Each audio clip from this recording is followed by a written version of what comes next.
بسم اللہ الرحمن الرحیم الحمدللہ رب العالمین والعاقبۃ للمتقین والصلاۃ والسلام علی سید الانبیاء والمرسلین وخاتم النبیین۔ السلام علیکم ورحمۃ اللہ وبرکاتہ۔ ناظرین، میں ہوں آپ کا میزبان مقصود ساجد، اس وقت کی چند اہم خبروں کے ساتھ۔ جسٹس نعیم اختر افغان نے آج بطور سپریم کورٹ جج کے اپنے عہدے کا حلف اٹھایا ہے۔ چیف جسٹس قاضی فائز عیسیٰ جسٹس نعیم اختر افغانی سے عہدے کا حلف لیں گے۔ حلف برداری کی تقریب سپریم کورٹ میں ہوگی۔ سپریم کورٹ کے ججز، سینئر وکلاء، عدالتی سٹاف حلف برداری میں شریک ہوں گے۔ جسٹس نعیم اختر افغان بلوچستان ہائی کورٹ کے چیف جسٹس کے طور پر فرائض سر انجام دے چکے ہیں۔ ناظرین، جو جسٹس نعیم اختر افغان صاحب کی پروموشن ہوئی ہے سپریم کورٹ میں جو آئے ہیں، تو یہ پہلے بلوچستان ہائی کورٹ کے چیف جسٹس رہ چکے ہیں۔ پاکستان تحریک انصاف کی رہنما مسرت چیمہ نے ایک بیان میں کہا ہے کہ پہلے عوام کے مینڈیٹ پر ڈاکہ ڈالا گیا، اب عوام کو اپنے حق کے لیے آواز اٹھانے پر گرفتار کر کے دہشت گردی کے مقدمات درج کیے جا رہے ہیں۔ انہوں نے کہا ہے کہ اپنے حق کے لیے پرامن احتجاج کی آئین اور قانون میں اجازت ہے پرامن احتجاج کی کرنے کی، لیکن عوامی مینڈیٹ پر ڈاکہ ڈال کر جمہوریت پر شب خون مار کر اقتدار پر قبضہ کرنے والے نہ کسی قانون کو مانتے ہیں اور نہ کسی آئین کو۔ انہوں نے مطالبہ کیا ہے کہ نہتے اور پرامن کارکنوں کو فی الفور رہا کیا جائے۔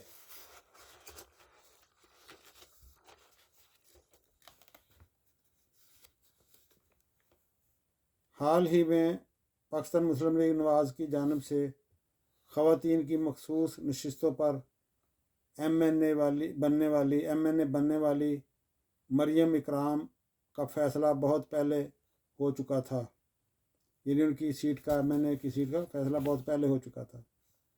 بس لسٹ میں نام ابھی ڈالا گیا ہے کیونکہ وہ پارٹی کی بڑی وفادار کارکن ہیں اور پارٹی کے لیے کئی آزمائشوں سے گزر چکی ہیں، مگر کچھ لوگ فیک خبروں، جعلی خبروں کے ساتھ ان کی مخالفت پر محاذ کھولے ہوئے ہیں۔ وہ وزیر اعظم میاں شہباز شریف کی تقریب حلف برداری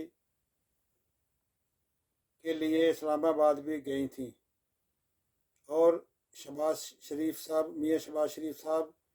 کے ساتھ سوال و جواب کا سیشن بھی اٹینڈ کر چکی ہیں۔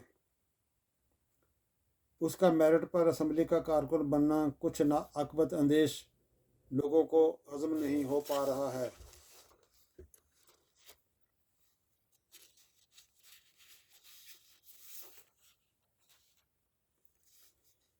پاکستان مسلم لیگ نون نے حالیہ الیکشن 2024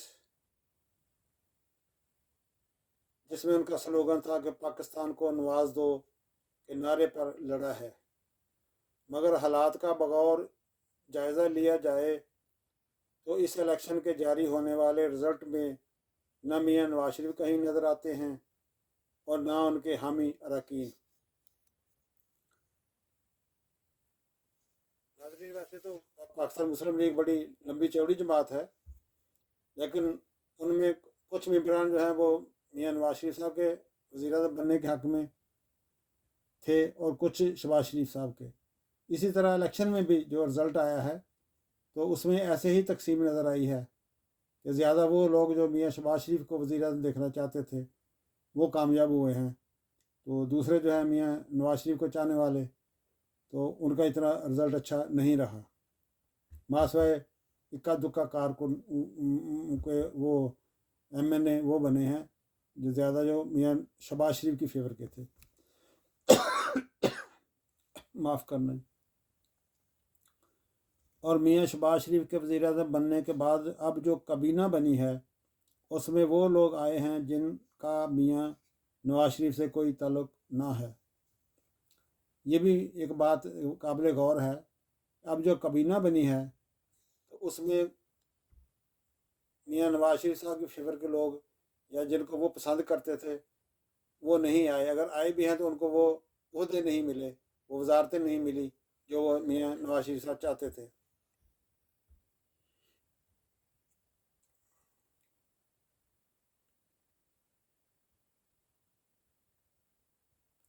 اب جو کابینہ بنی ہے اس میں وہ لوگ آئے ہیں جن کا میاں نواز شریف سے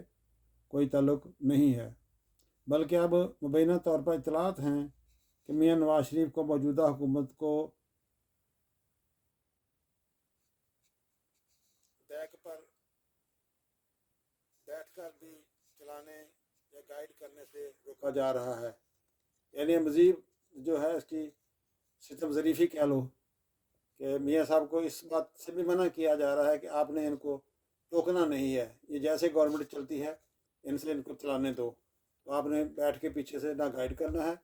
تو نہ ان کی بیک کرنی ہے۔ ناظرین، یہ دنیا بڑی ظالم اور بے مروت ہے، اپنے مطلب کے لیے اپنے خواص کو بھی مد نظر نہیں رکھتی ہے۔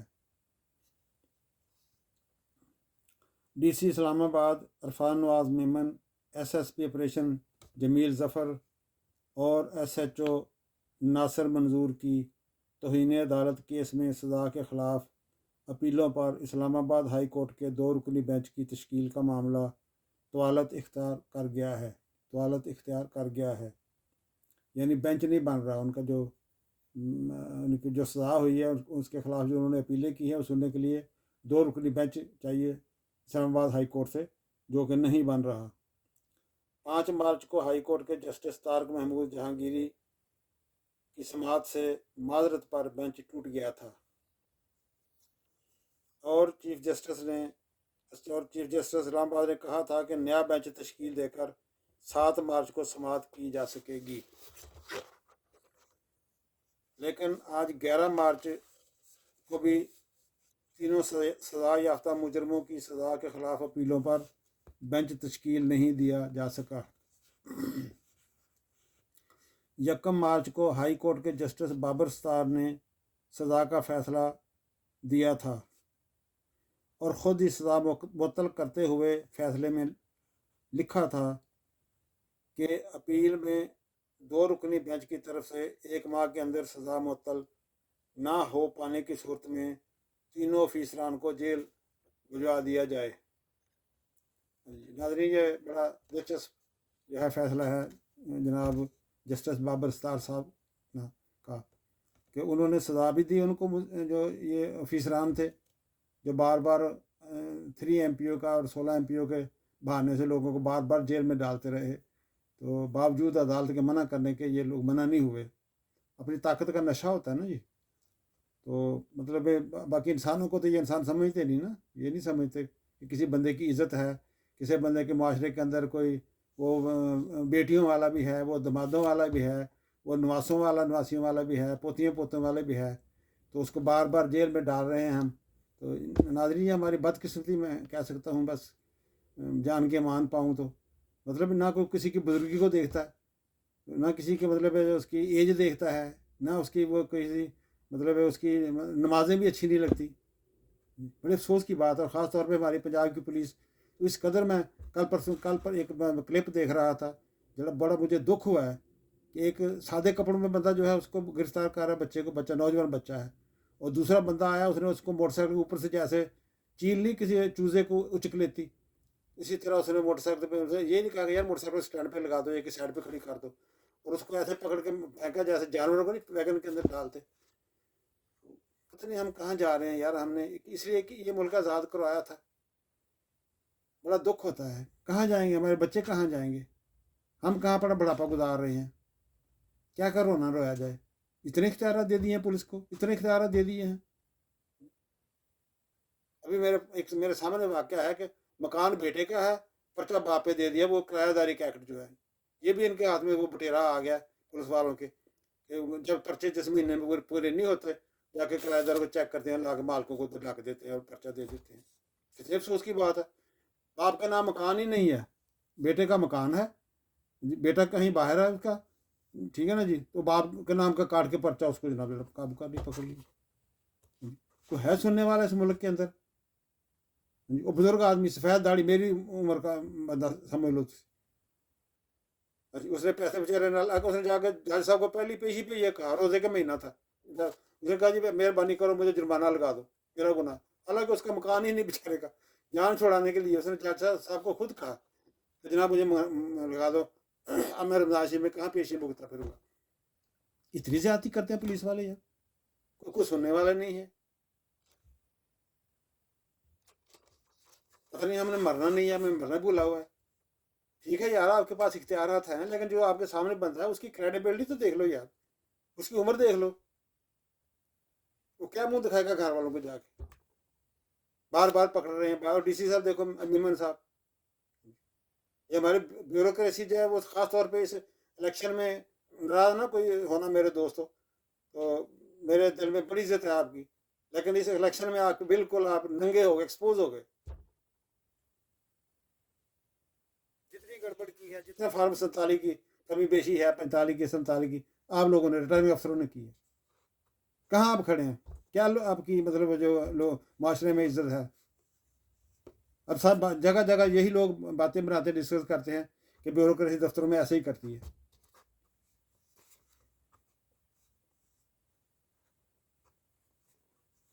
پھر عدالت روک رہی ہے، کسی کی بات تو مان لو یار، کہ چلو عام بندے کی نہیں کوئی مانتے، کوئی اگر کسی کو کسی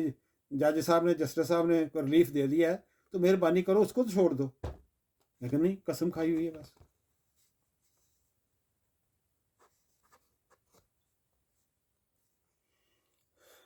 ناظرین یاد رہے کہ 1 مارچ کو ہائی کورٹ کے جسٹس بابر ستار صاحب نے سزا کا فیصلہ سنایا تھا ان تینوں لوگوں کے خلاف، ایک کو 6 مہینے، ڈی سی صاحب کو 6 ماہ کی سزا، اور ایس ایس پی صاحب کو 4 ماہ کی، اور ایس ایچ او کو 2 ماہ کی، یعنی حصہ کیا کہتے ہیں وہ بقدر جسہ، جس کے جتنے زیادہ اختیارات تھے اس کو زیادہ سزا دی ہے، جس کے کم تھے اس کو سزا کم دی ہے۔ سزا کا فیصلہ سنایا تھا، اور خود ہی سزا معطل کرتے ہوئے پھر فیصلے میں لکھا تھا بابر صاحب نے کہ اگر اپیل میں 2 رکنی بینچ کی طرف سے 1 ماہ کے اندر سزا ان کی ختم ہو جائے تو ٹھیک ہے، اگر نہیں ہوتی تو پھر تینوں کو پکڑ کے جو ہے اس میں جیل میں ڈال دیں۔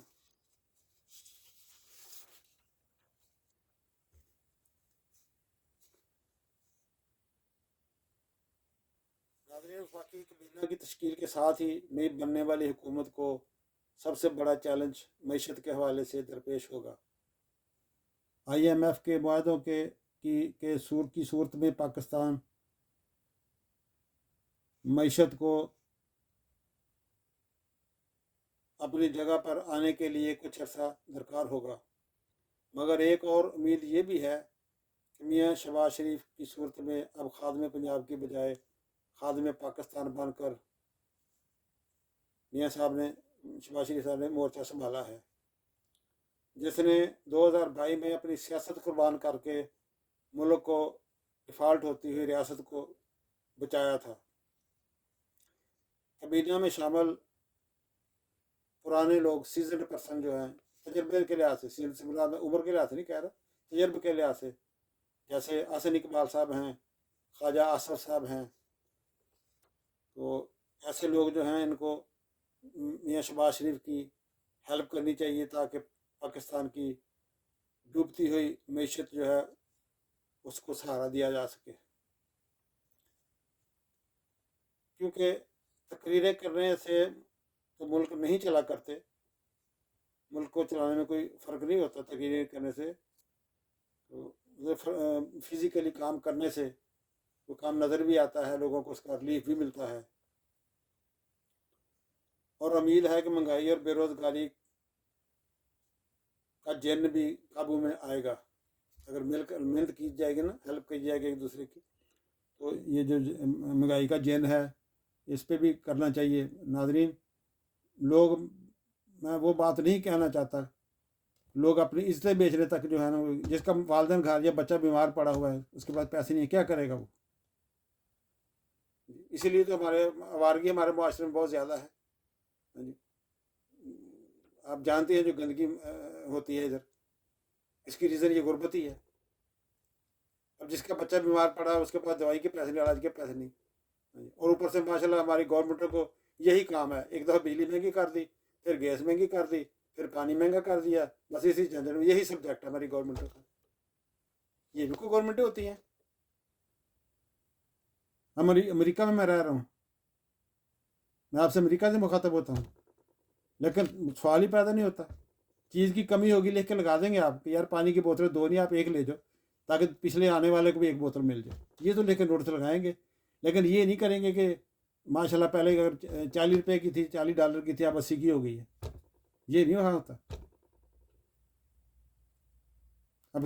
دیکھ رہے ہیں ہم میڈیا پہ، اب ماشاء اللہ ناشی شروع ہوا ہے تو الٹی کھال اترنی شروع ہو گئی لوگوں کی۔ ہماری گورنمنٹ کو کچھ اس طرح بھی سوچنا چاہیے کہ غریب لوگ کہاں جائیں۔ اب سارے کے سارے ملازم بھی نہیں ہوتے، مزدوری کرنے کو لوگوں کو نہیں ملتی۔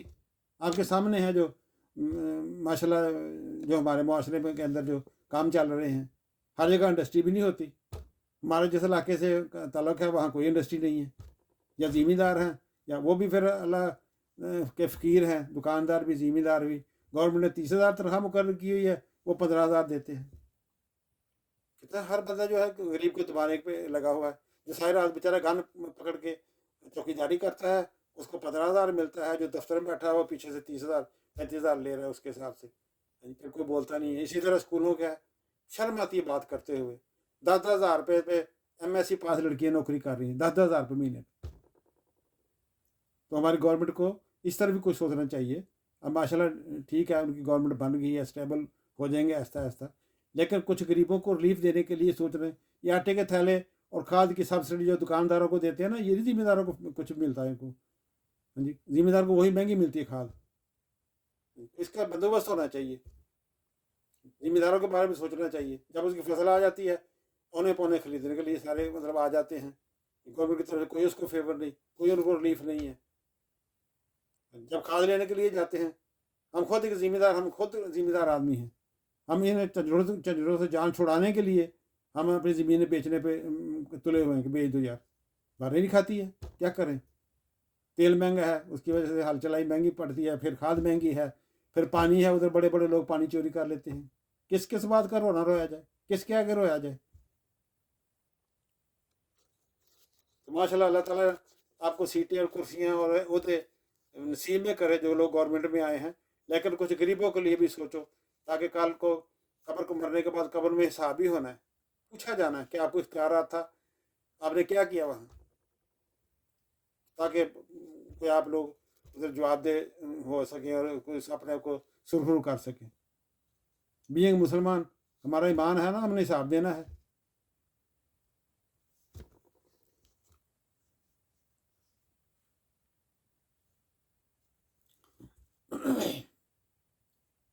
ناظرین، اڈیالہ جیل کے ڈپٹی سپرنٹنڈنٹ نے اسلام آباد ہائی کورٹ کے احکامات ماننے سے انکار کرتے ہوئے مجلس وحدت المسلمین کے علامہ راجہ ناصر عباس جعفری کو عمران خان سے ملنے کی اجازت نہیں دی۔ یعنی یہ نئی مطلب پاور دیکھ لو، عدالت کہتی ہے کہ اس بندے کو ملاقات کرا دو، ڈپٹی سپرنٹنڈنٹ ماننی ہے ہماری طرف، اس کی اپنی وکری دنیا ہے، جیل جو ہے اس کی دنیا ہے، جس کو مرضی لمبا پالو، ٹھیک ہے پھر ڈنڈا چلاؤ، ہاں جی اپنا مقصد نکال لیتے ہیں۔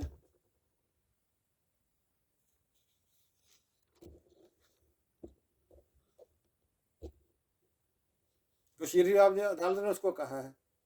ٹھیک ہے نا، چلو ملنے دو یار، اس کو ہمارا کیا جاتا ہے اس میں، لیکن یہ پاور دکھانی ہے نا کہ میرے اختیارات ادھر ہیں، میری مرضی کے بغیر کچھ نہیں ہوتا، پتہ نہیں ہلتا میری مرضی کے بغیر، یہ زمینی خدا ہے نا یہ لوگ۔